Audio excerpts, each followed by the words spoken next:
All right, today we're going to dive into one of the most powerful and maybe one of the most counterintuitive strategies from Robert Greene's incredible book, The 48 Laws of Power. It's this principle that really challenges our natural instinct to just talk. It teaches us that sometimes the most influential thing you can possibly do is say absolutely nothing at all. And this quote, man, it just gets right to the heart of it. It's a huge warning sign, right? The very words we use to try and impress people can totally backfire. Just think about it for a second. You're in a meeting, maybe on a first date, and you find yourself rambling, trying to sound confident and smart. But what you're really doing is signaling your insecurity and just giving away all your power. So that brings us to the fundamental problem with words. I mean, we're all taught to be articulate, to be persuasive. So why is our gut instinct to talk more so often the absolute wrong move when it comes to actually gaining some influence? Yeah, this is a tough pill to swallow.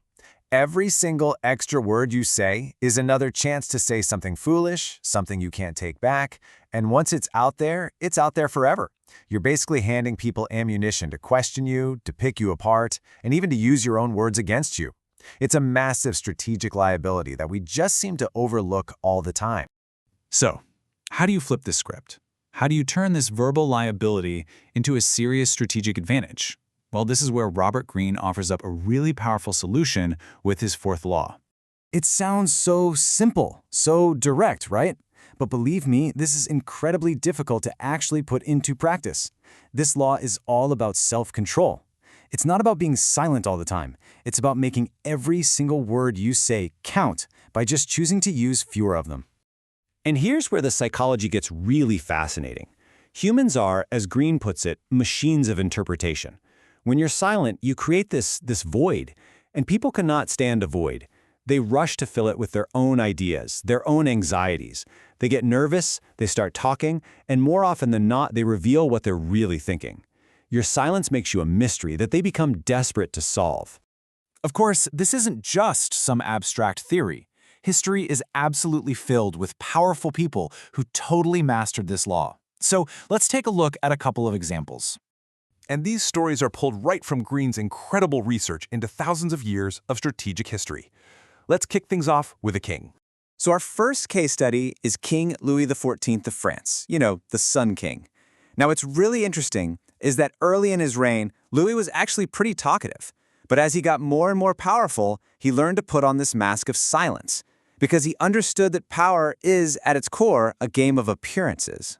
And this just brilliantly shows his method. I mean, think about the sheer weight of a phrase like, "I am the state."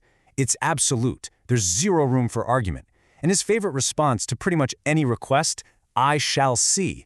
It left people in this constant state of suspense and anxiety. He kept everybody off balance just by being stingy with his words.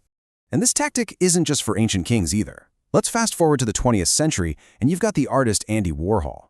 He figured out pretty quickly that trying to talk people into doing what he wanted almost never worked. It just created more arguments. So instead, he just said less. And this created this whole enigmatic aura around him. People talked endlessly about him, trying to figure out what his silence meant. And the more they talked, the more famous and the more valuable his work became. Okay, so we've seen the incredible power of saying less. But what happens when you say just one word too many? Let's get into a story that really serves as a chilling warning. The scene is Russia, 1825.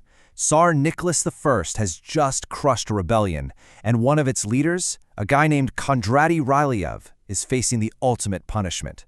I mean, the stakes literally could not be any higher.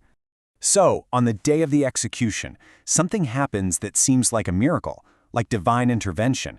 The rope snaps. Now, back in those days, an event like that was often seen as a sign from God, and the prisoner would usually be pardoned. Ryleyev is saved. He's safe. But then, he opens his mouth. Can you believe it?